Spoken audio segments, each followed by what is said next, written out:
Hello student, welcome back to my YouTube channel. Student, आज हम अलंकार के दूसरे भेद को पढ़ेंगे। ठीक है, अर्थ अलंकार हम शब्द अलंकार पढ़ चुके हैं। आज हम पढ़ेंगे अर्थ अलंकार। अर्थ अलंकार क्या है? जब काव्य में अर्थों के माध्यम से या अर्थों के विशिष्ट प्रयोग से जब हम काव्य को सुंदर बनाते हैं तो उसको अर्थ अलंकार कहते हैं। ठीक है, इसके भेद होते हैं, इसके 5 भेद होते हैं। उपमा अलंकार, रूपक अलंकार, उपेक्षा अलंकार, अतिशयोक्ति अलंकार और मानविक अलंकार। ये 5 प्रकार के अलंकार होते हैं। तो सबको हम एक एक करके पढ़ेंगे। पहला हम पढ़ते हैं उपमा अलंकार। आप देखिए स्टूडेंट, उपमा अलंकार में कार्य क्या है, पहले इसको हम समझ लेते हैं, इसकी परिभाषा वगैरह समझ लेते हैं। काव्य में जब किसी वस्तु की तुलना अन्य वस्तु के समान गुण, प्राकृतिक आदि के आधार पर तुलना की जाती है, वहाँ उपमा अलंकार होता है। अब यहाँ पे देखिए, जब हम किसी वस्तु की तुलना किसी अन्य वस्तु से करते हैं, यानी उसके समान गुण के आधार पर, उसके समान प्राकृतिक के आधार पर जब हम उसकी तुलना करते हैं तो वहाँ पे क्या होता है? उपमा अलंकार। यानी कि कोई 2 वस्तुएं हैं। ठीक है, एक कोई प्रसिद्ध वस्तु भी हो सकती है जिसकी और एक कोई समान वस्तु भी हो सकती है। जब हम उन दोनों में तुलना करते हैं उनके गुण के आधार पर, उनकी प्राकृतिक के आधार पर, तो वहाँ पे क्या होता है? उपमा अलंकार होता है। ठीक है, उदाहरण से समझते हैं। इसके पहचानने के लिए कुछ शब्द भी दिए होते हैं। जैसे देखिए, इसमें सा, सी, से, सरस, समान आदि का प्रयोग, इन सारे शब्दों का प्रयोग जब हम समान अर्थ में करते हैं, यानी समान अर्थ में करते हैं, तो वहाँ पे उपमा अलंकार होता है। इसकी एक पहचान ये भी होती है कि इसमें एक योजक चिन्ह भी होता है। ऐसे करके ये योजक चिन्ह होता है, योजक चिन्ह। यहाँ पे इसकी पहचान ये भी होती है कि इसमें ये योजक चिन्ह भी होता है, और योजक चिन्ह के बाद सा, से, सी, ये सारे जो शब्द आते हैं उसी से हम पहचानते हैं कि ये उपमा अलंकार है। उसके अलावा क्या है, अर्थों के माध्यम से भी हम समझते हैं कि ये उपमा अलंकार होता है। जैसे कि मैंने यहाँ पे उदाहरण लिया है, कृष्ण जीवन तो है शीतल सी प्यारी बेटियां। अब यहाँ पे देखिए, इसमें क्या मैंने बोला था कि योजक चिन्ह होता है। यहाँ पे देखिए, ये क्या है? एक योजक चिन्ह लगा हुआ है। इसके बाद क्या आया है? सी आया, यानी कि ये उपमा अलंकार। अब इसको अर्थ के माध्यम से भी हम समझते हैं। यहाँ पे देखिए, बेटियों को ग्रीष्म में जलती शीतल ब्यारी के समान बताई। यहाँ पे ये जो बेटियां हैं, इसकी तुलना किससे की गई है? जो ग्रीष्म ऋतु में जो शीतल हवा चलती है, शीतल हवा जो चलती है उससे तुलना की गई है। ठीक है ना, यहाँ पे क्या कर रहे हैं? तुलना कर रहा है। जिस तरह की ग्रीष्म ऋतु में जो शीतल हवा है, हम हमारी पीड़ा को कम करते हैं, हमको गर्मी से राहत दिलाते हैं, उसी प्रकार बेटियां जो होती हैं वो जीवन में अपने माता पिता को सुख देती है। ठीक है ना, तो इसकी तुलना किससे की गई है? बेटियों से की गई है। तो यहाँ पे कौन सा अलंकार हो गया? यहाँ पे उपमा अलंकार हो गया। ठीक है, दूसरा उदाहरण भी हम देखते हैं। अब देखिए, यहाँ पे दूसरा उदाहरण मैंने लिया है, लाल किरण सी चोंच खोल। अब यहाँ पे देखिए, सी है, यहाँ पे योजक चिन्ह भी लगा, यहाँ पे सी है। पहला पहचान तो ये हो गया। अब यहाँ पे देखिए, यहाँ पे तुलना क्या हो रहा है कि लाल किरण सी चोंच। चोंच जैसे कि चिड़िया होती है, जब वो चोंच खोलती है अपना, तो उसमें क्या होता है? थोड़ा सा लालपन आता है। लालपन हम देखते हैं, जैसे कि मनुष्य के भी जब मुंह वो अपने खोलते हैं तो उसमें थोड़ा लालपन होता है। तो उसी तरह चिड़िया का जब चोंच है वो अपना जब चोंच खोलती है तो उसमें थोड़ा लालपन दिखाई पड़ता है। तो क्या यहाँ पे यहाँ पे लाल किरण से तुलना की गई है। ठीक है ना, चोंच की तुलना किससे की गई है? लाल किरण से। चोंच की तुलना लाल किरणों से की गई है। तो यहाँ पे क्या हो गया? यहाँ पे आपका उपमा अलंकार हो गया। समझ गए होंगे। उसके अर्थ को जब हम कोई भी अलंकार की जब हम पहचान करते हैं तो कुछ उसके पहचान चिन्ह भी होते हैं। उसके साथ साथ हमको उसके अर्थ को भी समझना जरूरी है कि वो किससे तुलना की जा रही है। ठीक है ना। अब इसी तरह हम दूसरा उदाहरण लेते हैं जिससे और अच्छे से स्पष्ट हो पाएगा। जैसे तीसरा मैंने उदाहरण लिया है, मुख चंद्रमा सा सुंदर हो। अब यहाँ देखिए, चंद्रमा सा है ना, सा है, योजक चिन्ह भी लगा हुआ है। उसके बाद क्या है? सा है। तो एक तो पहली पहचान ये होगी कि ये उपमा अलंकार है। उसके अलावा यहाँ पे देखिए, मुख की तुलना किससे की गई है? चंद्रमा से की गई, यानी कि ये कोई प्रसिद्ध वस्तु है, यानी कि चंद्रमा जो है प्रसिद्ध वस्तु है, उसकी तुलना एक मुख से की गई है। ठीक है ना, तो यहाँ पे क्या हो गया? यहाँ पे आपका उपमा अलंकार हो गया। ठीक है, समझ गए होंगे। अब नेक्स्ट उदाहरण भी हम देखते हैं, सागर सी गंभीर हृदय हो, गिरी सा ऊंचा हो जिसका मन। अब यहाँ पे देखिए, सी है ना, योजक चिन्ह भी लगा है, सी भी लगा, योजक चिन्ह भी लगा है, और सा भी लगा है। तो यहाँ पे ये हो गया, एक पहला पहचान तो हो गई, ये उपमा अलंकार है। उसके अलावा यानी कि उसका हृदय कैसा है? सागर के से जैसा है ना, सागर के जैसे जो गहराई पन लिए हुए होता है, तुलना की गई है। और उसका गिरी सा ऊंचा हो जिसका मन, जिसका मन क्या हो? गिरी, यानी कि पर्वत के समान ऊंचा हो, तुलना हो रही है, पर्वत के समान ऊंचा हो। और इसका हृदय यानी कि मन जो है सागर की गहराई के जैसा, तुलना की गई हुई है। तो यहाँ पे क्या हो गया? यहाँ पे उपमा अलंकार हो गया। ठीक है, समझ में आ रहा है। दूसरे उदाहरण में हम पढ़ते हैं, हरिपद कोमल कमल सा। अब यहाँ पे हरिपद, यहाँ पे किसकी हरि के पैरों की तुलना किससे की गई है? कोमल कमल से की गई है ना। तो यानी कि ये तुलना हो रही है दोनों में। अब यहाँ पे देखिए, यहाँ पे आपको कोई भी योजक चिन्ह नहीं लगा है, कोई भी योजक चिन्ह नहीं लगा है। इसके जो पहचान के शब्द होते हैं, सा, सी के समान, ये सारी चीज यहाँ पे नहीं है, लेकिन फिर भी हमको अर्थों के माध्यम से समझना है। क्योंकि अर्थ अलंकार क्या होता है कि अर्थ के माध्यम से जब काव्य में सौंदर्यता आती है तो उसको हम कहते हैं अर्थ अलंकार। तो अब यहाँ पे देखिए, एक पहचान तो हमारी थी योजक चिन्हों का, तो यहाँ पे योजक चिन्ह नहीं है, तो हमको क्या है? अर्थों के माध्यम से ही हमको समझना है कि इसमें कौन सा अलंकार। अब यहाँ पे हरिपद, हरि के पैरों को की तुलना किससे कर रहे हैं? कमल से, कोमल कमल से कर रहे हैं।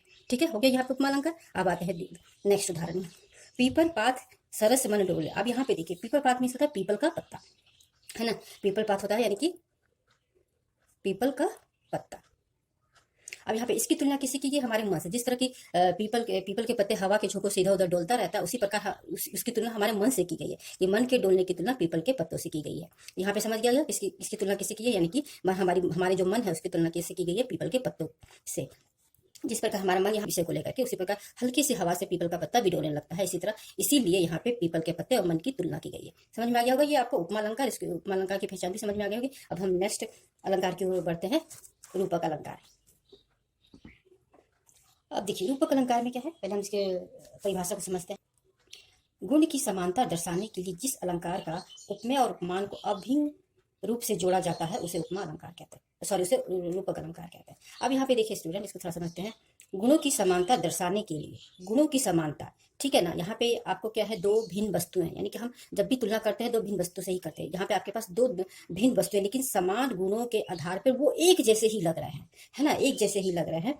गुण की समानता दर्शाने के लिए जिस अलंकार में उपमेय और उपमान को अभिन्न रूप से जोड़ दिया जाता है, यानी कि उपमेय और उपमान दोनों एकदम एक जैसे हो, उसमें कोई फर्क नहीं समझ में आ रहा, कोई भिन्नता नहीं समझ में आ रही है ना, तो उसको बोलते हैं हम रूपक अलंकार। इसको और अधिक स्पष्ट रूप से हम समझते हैं, ठीक है। उपमेय उपमान भी हम समझते हैं क्या होता है। अब यहाँ पे कुछ और पॉइंटों को समझते हैं। अब यहाँ पे देखिए, समान गुणों के कारण दो भिन्न वस्तुओं को एक दूसरे के समान दर्शाया जाता है। अब यहाँ पे देखिए, समान गुणों के कारण, अभी मैंने क्या बोला कि कोई गुण है, ठीक है ना। गुणों के आधार पर जब दो भिन्न वस्तुएं, दो अलग अलग वस्तुओं को एक दूसरे के समान दर्शाया जाता है या एक दूसरे के समान ही बताया जाता है, तो उसको हम क्या कहते हैं, उसको हम रूपक अलंकार कहते हैं, ठीक है। यानी कि वो दो भिन्न वस्तुएं हैं लेकिन उसके जो गुण हैं वो एक दूसरे से चिपके हुए हैं, एक दूसरे से मिले हुए हैं, कि वो एक दूसरे को समान रूप से प्रतीत हो रहा है वो, ठीक है। अब इसमें भी हम और दूसरा पॉइंट हम समझते हैं। अब यहाँ पे देखिए, योजक चिन्हों के दोनों ओर उपमेय उपमान होना चाहिए। अब इस अलंकार में क्या है, इसमें भी योजक चिन्ह होता है। योजक चिन्ह इसमें भी क्या होता है,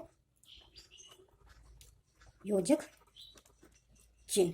अब इसमें भी जो है योजक चिन्ह होता है। उपमा में भी, इससे पहले वाले अलंकार में भी हमने देखा था, और इसमें योजक चिन्ह होता है, इसमें भी योजक चिन्ह होता है, ये भी पहचान है। लेकिन इस योजक चिन्ह में क्या है, इसके योजक चिन्ह के पहले और योजक चिन्ह के बाद उपमेय और उपमान होना चाहिए। यानी कि यहाँ पर जो योजक चिन्ह आया है, इससे पहले उपमेय होना चाहिए, उसके बाद उपमान होना चाहिए। जैसे ये मैंने लिखा है, एक तरफ उपमेय वाले शब्द होने चाहिए और एक तरफ उपमान वाले शब्द होने चाहिए। लेकिन इससे पहले वाले अलंकार में हमने क्या पढ़ा था कि योजक चिन्ह के आगे सा है ना, सी है, से है, ये सारे शब्द हमने पढ़े थे, वो क्या होते हैं, वो आपके उपमा अलंकार होते हैं, वो क्या होते हैं, उपमा अलंकार। लेकिन रूपक अलंकार में क्या है, ये जो योजक चिन्ह के दाएं और बाएं दोनों तरफ उपमेय हो और उपमान होना ही चाहिए, ठीक है। अब हम उपमेय क्या है, उपमान क्या है, इसको भी हम समझ लेते हैं। चलिए आगे चलिए, सबसे मेन क्या है। अब उपमेय क्या है स्टूडेंट, जिस वस्तु या व्यक्ति के बारे में बात की जा रही है, यानी कि जो भी व्यक्ति है या जो भी वस्तु है जिसके बारे में हम बात कर रहे हैं, ठीक है ना, जिसके बारे में हम बात करें। मान लीजिए मैं इस पेन के बारे में बात कर रही हूँ कि ये पेन बहुत स्मूथ चलता है, ये लाल कलर का है ना, तो जिसके बारे में हम बात कर रहे हैं उसको हम क्या बोलते हैं, उपमेय बोलते हैं, ठीक है। समझ में आया क्लियर। अब उपमान क्या है, जिस वस्तु से तुलना की जा रही है, यानी कि जो मेरा ये पेन है, इस पेन को मैं किससे तुलना कर रही हूँ, कोई भी एक वस्तु है या कोई भी एक चीज है या कोई भी व्यक्ति है जिससे मैं इस पेन की तुलना कर रही हूँ, वो क्या हो गया, वो उपमान हो गया। समझ में आ गया।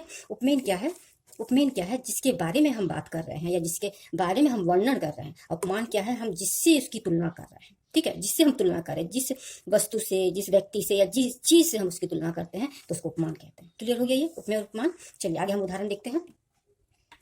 पहला उदाहरण है, यूं जलद यान में विचर था इंद्र, खेलता इंद्रजाल। अब यहाँ देखिए, यूं जलद यान, बीच में क्या है, योजक चिन्ह लगा है, बीच में क्या है, योजक चिन्ह लगा है। में विचर, ये तो दोनों एक ही जैसे, विचर मीन्स घूमना, ठीक है। था इंद्र, खेलता इंद्रजाल। अब यहाँ पे देखिए, दोनों में योजक चिन्ह लगा है, जलद है, यान है। यान मीन्स हवाई जहाज होता है, जलद मीन्स होता है बादल। अब यहाँ पे देखिए, इसका अर्थ हो गया बादल, जलद का अर्थ हो गया बादल। अब यान का मतलब हो गया विमान, ठीक है, हवाई जहाज, विमान, ठीक है, विमान हो गया। अब यहाँ पे देखिए, बादल और विमान दो क्या है, अलग अलग वस्तुएं हैं, ठीक है, अलग अलग वस्तुएं हैं। लेकिन यहाँ पे बादल, ठीक है, इसकी तुलना हम किससे कर रहे हैं, यान से कर रहे हैं, ठीक है ना। जिस तरह यान इधर उधर बादलों में घूमता है, उसी तरह बादल भी क्या है, वो यान के रूप में इधर उधर घूमता है, यानी कि जलद रूपी यान, ठीक है, जलद यूपी यान। यानी यहाँ पे क्या है, वहां पे बादल और विमान दो भिन्न वस्तुओं को एक समान दर्शाया गया। जिस प्रकार विमान बादलों में ही घूमता है, उसी तरह बादल भी क्या है, विमान के के जैसे ही वो इधर उधर घूम रहे हैं, विचर रहे हैं। तो यहाँ पे क्या है, यानी कि बादल की तुलना किससे की गई है, यान से की गई है, विमान से की गई है। ठीक है, यहाँ पे समझ में आएगा। यहाँ पे देखिए योजक चिन्ह है, योजक चिन्ह के पहले जलद है और योजक चिन्ह के बाद यान है, यानी कि ये जो बादल है ये उपमेन हो गया आपका, और इसकी तुलना हम किससे कर रहे हैं, यान से कर रहे हैं, ये आपका हो गया उपमान। समझ में आ गया, ये हो गया आपका उपमेन। ठीक है, ये उपमेन हो गया और ये आपका उपमान हो गया। ठीक है, समझ में आ गया। अब यहाँ पे बीच में है क्या है, योजक चिन्ह है। तो यहाँ ये पहचान सकते हैं कि ये हमारा रूपक अलंकार है, क्योंकि यहाँ पे योजक चिन्ह लगा, इसके पहले क्या है हमारा उपमेन है, उसके बाद क्या है हमारा उपमान है।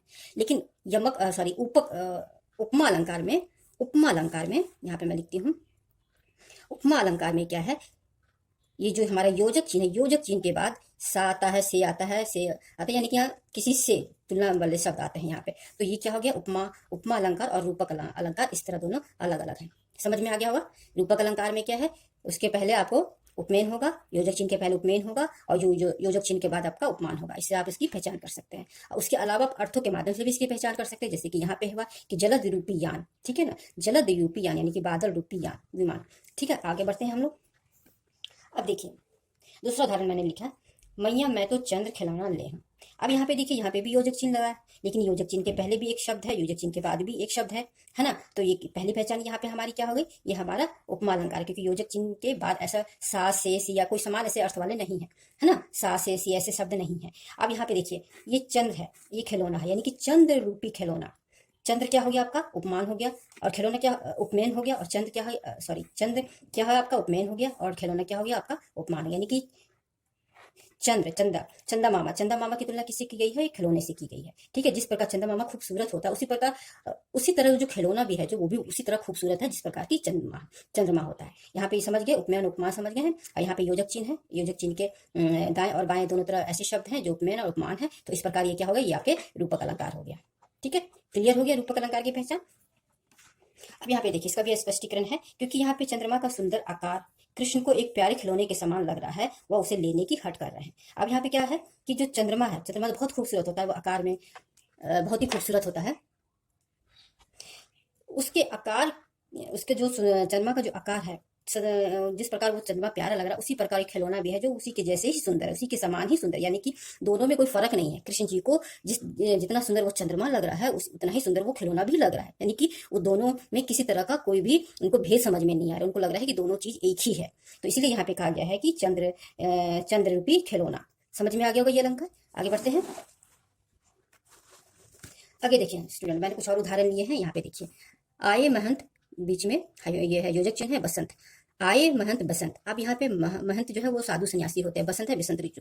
तो यहाँ पे कैसे किया, महंत रूपी बसंत, यानी कि ये जो बसंत है उसकी तुलना किससे की गई है, महंत से की, यानी कि महंत रूपी बसंत, यानी कि ये आपका क्या हो गया, उपमान हो गया। इसकी तुलना उपमान हो गया, ये हो गया आपका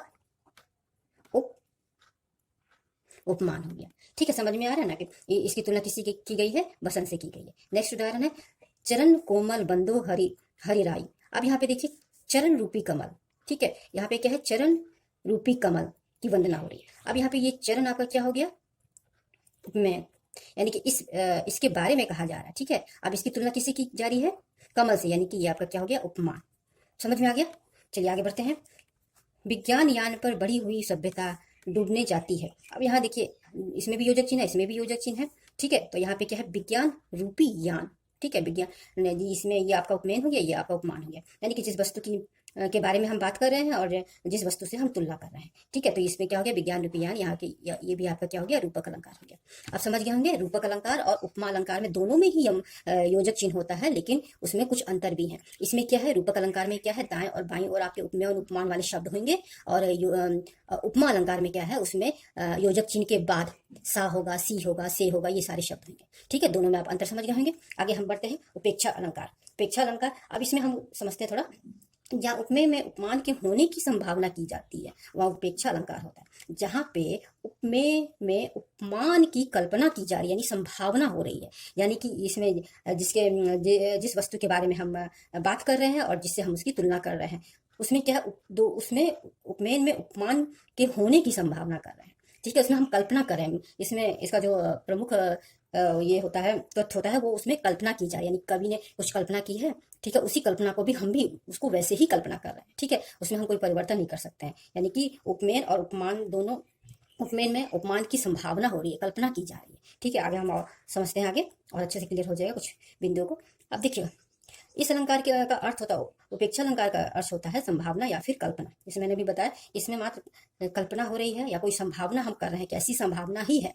ठीक है, तो वहां पे क्या होगा, आपका उपेक्षा अलंकार हो गया। अब यहाँ पे कुछ शब्द होते हैं, ज्यों, जनु, जोन, मानो, मानो, मोन, मानो, ये सारे जो शब्द होते हैं, ये सारे जो शब्द होते हैं वो इस अलंकार की पहचान होते हैं। इस अलंकार वाले काव्यों में इन शब्दों की प्रधानता होती है, यानी ये शब्द होते ही होते हैं। ठीक है, एक पहचान तो आपकी ये होगी कि इस तरह के अलंकार में ये सारे शब्द होंगे, तो आपको समझ जाना है। ये मानने के लिए, कभी मानने के लिए बोल रहा है, मानो बोल रहा है, जैसे हो रहा है। ठीक है, ज्यों का त्यों। ठीक है, तो उसमें उपेक्षा अलंकार है, समझिए। अब उदाहरण से समझते हैं। अब यहाँ पे देखिए, एक उदाहरण मैंने लिया है, बहुत काली सील जरा से लाल केसर से की जैसे धुल गई है, जैसे धुल गई। अब यहाँ पे देखिए, जैसे आया है, पहली पहचान तो ये होगा, जैसे आया है, यानी कि जो कभी कल्पना कर रहा है वो वैसे ही है। ठीक है ना, तो यहाँ पे जैसे आया है शब्द, तो यानी यहाँ पे उपेक्षा अलंकार है। ठीक है, अब यहाँ पे इसको अर्थों को हम समझते हैं। अब यहाँ पे देखिए, हल्के अंधकार के साथ सूर्योदय के पूर्व की हल्की लालिमा का यहाँ पे दृश्य दिखाया गया है। अब यहाँ पे देखिए, बहुत काली सील जरा से लाल केसर। अब जब सूर्योदय होता है, सुबह सुबह आप देखते हैं, जब सूर्योदय होता है तो पूरा वातावरण हल्का हल्का सा काला होता है, और उसी में सूर्योदय हो रहा है, यानी कि सूर्योदय होने वाली जो लालिमा है वो कैसी प्रतीत होती है, वो केसर के लाल रंग के जैसे प्रतीत हो रही है। तो यहाँ पे देखिए, जो ये कल्पना की गई है, तो इसको दिखाया गया है, वो क्या हो गया, उपमान हो गया, उपमेन हो गया, सॉरी। ठीक है, उपमेन हो गया। अब यहाँ पे बहुत काले पत्थर की जैसे वो सील, काले वाली जो सील है वो कैसी धुली हुई सी लग रही है, केसर, केसर का जो रंग होता है उससे धुली हुई लग रही है, तो यानी कि ये उपमा हो गया। यानी कि ये दोनों क्या है, उपमेय में उपमान की ही कल्पना हो रही है, उपमेय में उपमान की ही संभावना हो रही है, तो वहां पे उपेक्षित अलंकार हो गया। और यहाँ पे दूसरा पहचान क्या है, जैसे। ठीक है, और ये सारे शब्द आपके होंगे, यानी कि आपको मानना है, कभी ने जो कल्पना किया उसको वैसे ही आपको मानना है, वो सारे शब्द उस काव्य में होंगे, इससे आप उसकी पहचान कर सकते हैं कि ये उपेक्षा अलंकार है। समझ गए हैं, आगे बढ़ते हैं। चलिए, मैंने यहाँ पे दूसरा उदाहरण लिया है, ले चला साथ में तुझको कनक, जो भिक्षुक लेकर सुन झनक। अब यहाँ पे देखिए स्टूडेंट, ये जो काव्य है, तो पहला क्या है, यहाँ पे जो आया है ना, जो आया, तो इससे हम क्या पहचान कर सकते हैं कि ये उपेक्षित अलंकार है। ठीक है, क्योंकि यहाँ पे जो आया है, मतलब जिस तरह, मानो की। ठीक है, यहाँ पे देखिए, अब इसके अर्थ को हम समझते हैं। कनक का मतलब सोना भी होता है, धूत व्यक्ति भी होता है। ठीक है, अब यहाँ पे कैसे बात कर, कवि क्या बोल रहे हैं कि वह धतूरे, यानी जो धतूरा है, कनक है, को वो ऐसे लेके जा रहा है जैसे कि मानो की कोई भिक्षुक सोने को ले जा रहा है। कोई भिक्षुक जो है, वो भिक्षुक के लिए क्या है, सोने की कीमत बहुत ज्यादा होती है, वो उसको बड़ी सावधानी से, बहुत उसको महत्व देते हुए ले जा रहा है। तो यानी कि उस ये धतूरे की को कैसे माना गया है, जैसे कि कोई भिक्षक सोना ले जा रहा है, मान लो। ठीक है, इसमें कवि ने जैसे माना है वैसे हमको भी मानने के लिए बोल रहा है। यहाँ पे मानो शब्द आया है, जो शब्द आया है, यानी कि ये उपेक्षा अलंकार। समझ में आ गया है। अब यहाँ पे देखिए, कनक को उपमेय कहा गया है और स्वर्ण को उपमान कहा गया है, यानी कि दोनों में कोई फर्क नहीं है। उपमेय में उपमान की ही कल्पना की जा रही है, उपमेय में उपमान की कल्पना हो रही है, तो वहां पे क्या है, उपेक्षित अलंकार है। समझ में आ गया। चलिए, उपमेय में उपमान के होने की कल्पना या संभावना हो रही है इसमें। ठीक है, अब नेक्स्ट हम पढ़ते हैं थर्ड उदाहरण, कहती हुई यूं उत्तरा के नेत्र जल से भर गए, हिम कणों से पूर्व मानो हो गए पंकज नए। अब यहाँ पे देखिए, मानो हो गए पंकज नए, यहाँ पे मानो शब्द आया है, तो ये हम समझ गए हैं, मानो शब्द आया है, तो यहाँ पे क्या हो गया, उपेक्षा अलंकार हो गया। ठीक है, अब यहाँ पे इसके अर्थ को भी हम थोड़ा समझ लेते हैं। अब यहाँ पे उत्तरा के नेत्र, यहाँ पे जो उत्तरा के नेत्र हैं वो किसके समान है, उत्तरा के जो नेत्र है इसमें क्या है, उपमान। ठीक है, वो उपमान है। अब उत्तरा के नेत्रों में आंसू जलकण, आंसू के जो जल होते हैं, आंसू के जो जल कण युक्त जो है, उसको कैसे माना गया है, पंकज। उपमान की संभावना क्या, उसको कैसे माना कि वो पंकज है। ठीक है, कमल है, ऐसे माना गया है। तो यहाँ पे क्या हो गया, उपमेय में ही उपमान की कल्पना की जा रही है, संभावना की जा रही है, तो यहाँ पे क्या हो गया, उपेक्षा अलंकार। ठीक है, ये समझ गए हैं अलंकार। इस अलंकार में ये सारे जो शब्द होते हैं, मानो, जो, जनु, जैसे, ये सारे शब्द आते ही आते हैं। यहाँ पे मैंने 2-4 शब्द लिखा है, इसको आप एकदम से याद कर लीजिए। ये सारे शब्द जो होते हैं वो आते ही आते हैं, तो हम इसकी पहचान है कि जब जैसे ये सारे शब्द आए, समझ जाइए कि ये उपेक्षा अलंकार। फिर उसको अर्थों के माध्यम से भी आप समझ सकते हैं, उपमेय में उपमान की कल्पना की जाती है, तो उपेक्षा अलंकार होता है। समझ में आ गया। चलिए आगे नेक्स्ट बढ़ते हैं, आगे अलंकार में। अगला अलंकार है हमारा अतिशयोक्ति अलंकार। अब यहाँ पे देखिए, अतिशयोक्ति अलंकार, अतिशयोक्ति मीन्स किसी की अधिकता होना, अधिक मात्रा होना, ज्यादा होना। ठीक है, अब ये अलंकार में क्या है, इसकी परिभाषा को पहले समझते हैं। काव्य में किसी विषय का वर्णन बहुत अधिक बढ़ा चढ़ाकर किया जाता है, वहां पे अतिशयोक्ति अलंकार होता है। ठीक है, अब यहाँ पे देखिए, जब किसी भी वस्तु विषय का, किसी भी व्यक्ति का या किसी भी चीज का वर्णन हम जब बहुत ही ज्यादा बढ़ा चढ़ा के करते हैं, जैसे बोलते हैं ना मिर्ची मसाला लगा करके, बहुत ही उसका बहुत ही ज्यादा बढ़ा चढ़ा के जब हम उसका वर्णन करते हैं, तो वहां पे क्या होता है, आपका अतिशयोक्ति अलंकार आ जाएगा। ठीक है, अब यहाँ पे देखिए एक और पॉइंट समझते हैं, कार्य शुरू होने से पूर्व ही परिणाम की प्राप्ति का संकेत होता है। अब इस अलंकार में क्या, जैसे कि शुरू भी नहीं हुआ, शुरू होने वाला है लेकिन उसकी परिणाम की प्राप्ति हो गई है। ठीक है, ये भी एक माध्यम है इसको समझने का। चलिए आगे हम इसके उदाहरण को समझते हैं तो और अच्छे से क्लियर हो पाएगा। इसका उदाहरण मैंने लिया है पहला, हनुमान की पूंछ में लग न पाई आग, लंका सारी जल गई, गई निशाचर भाग। अब यहाँ पे देखिए स्टूडेंट, यहाँ पे जो हनुमान जी हैं उसकी पूंछ में आग भी नहीं लग पाई, यानी पूरी तरह से आग भी नहीं लग पाई, लेकिन उससे पहले ही क्या हो गया, पूरी जो लंका है उसके वो सारी लंका जल गई, उसमें जितने भी निशाचर राक्षस जितने भी थे वो सारे भाग गए।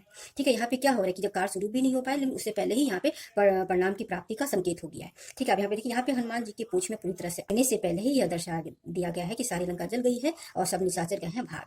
ठीक है, यहाँ पे किस तरह का अलंकार हो गया, यहाँ पे अतिशयोक्ति अलंकार है, यानी कि किसी इस घटना को, ठीक है ना, लंका जलने की, हनुमान जी के पूंछ में आग लगना और लंका जलने की जो घटना है, उस घटना को इतना ज्यादा बढ़ा चढ़ा करके इसमें वर्णन किया गया है। ठीक है, आगे बढ़ते हैं।